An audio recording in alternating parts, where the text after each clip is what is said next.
Perkenalkan, nama saya Febriani Seteningrum dengan NIM 232322975. Di sini saya berasal dari Prodi Bahasa Indonesia kelas 3D. Baik, di sini saya akan mempresentasikan hasil kinerja saya, yaitu tentang iklim organisasi sekolah dengan dosen pengampu Dr. Edi Safari MPD. Baik, yang pertama, saya akan menjelaskan apa sih yang dimaksud dengan organisasi. Organisasi sendiri, menurut Profesor Dr. Sondang P. Siagian, organisasi adalah persekutuan formal antara dua orang ataupun lebih yang bekerja sama untuk mencapai tujuan tertentu. Kemudian, yang kedua, menurut Armo Sudiro, organisasi adalah bentuk pembagian kerja dan juga tata komunikasi kerja antara dua orang ataupun lebih untuk mencapai tujuan tertentu. Jadi, tujuan antara menurut Profesor Dr. Sondang P. Siagian dan juga menurut Armo Sudiro itu mereka mencapai tujuan tertentu. Kemudian, yang ketiga, yaitu menurut Halek B. Tracker, organisasi adalah kegiatan ataupun proses untuk menghimpun ataupun ngatur kelompok-kelompok yang saling mengadakan hubungan. Kemudian, ada iklim organisasi. Apa sih itu iklim organisasi? Menurut Aryadilah 2018, iklim organisasi adalah persepsi anggota organisasi terhadap karakteristik di tempat kerja.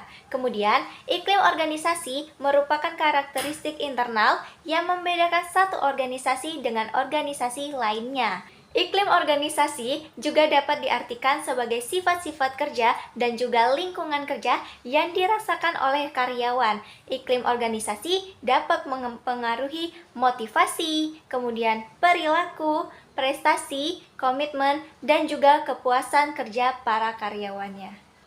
Adapun contoh-contoh organisasi di sekolah, yang pertama yaitu ada Paskibra, Pasukan Pengibar Bendera Pusaka. Yang kedua, adanya PMI, Palang Merah Indonesia. Kemudian yang ketiga, adanya OSIS, Organisasi Siswa Intrasekolah. Kemudian yang keempat, adanya PDBI, Persatuan Drum Band Indonesia. Adapun strategi dalam pengembangan iklim organisasi, yang pertama yaitu kepemimpinan yang efektif. Kemudian yang kedua, adanya budaya organisasi yang positif. Yang ketiga, pengembangan karyawan. Kemudian yang keempat, adanya lingkungan kerja yang sehat. Kemudian yang kelima, adanya peningkatan komunikasi dan juga kolaborasi antar sesama. Contohnya kita bisa melihat komunikasi antara pegawai dan juga ownernya dalam sebuah bisnis. Kemudian yang keenam, adanya membangun rasa keterlibatan dalam karyawan. Kemudian yang ketujuh, adanya keadilan dan juga transparansi. Dan yang kedelapan atau yang terakhir adalah umpan balik. Faktor penentu iklim organisasi di sekolah, yaitu yang pertama ada kepemimpinan, kemudian yang kedua adanya budaya sekolah, yang ketiga komunikasi, dan keempat keterlibatan anggota. Kemudian yang kelima kesejahteraan emosional, keenam fasilitas dan juga sumber daya, ketujuh hubungan interpersonal, kedelapan kebijakan dan juga praktik di sekolah, kesembilan partisipasi orang tua dan juga masyarakat.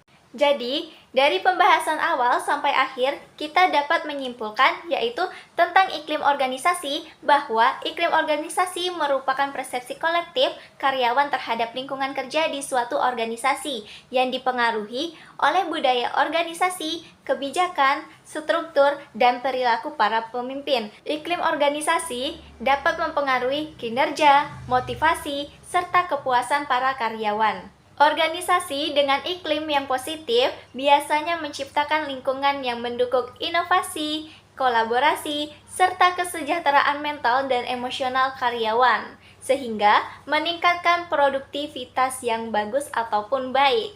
Sedangkan yang sebaliknya, iklim organisasi yang negatif dapat menyebabkan ketidakpuasan, stres, dan juga tingginya tingkat turnover. Sekian presentasi dari kinerja saya. Jika ada yang salah, mohon dimaafkan. Jika ada yang sayang, mohon disampaikan. Wassalamualaikum warahmatullahi wabarakatuh. See you.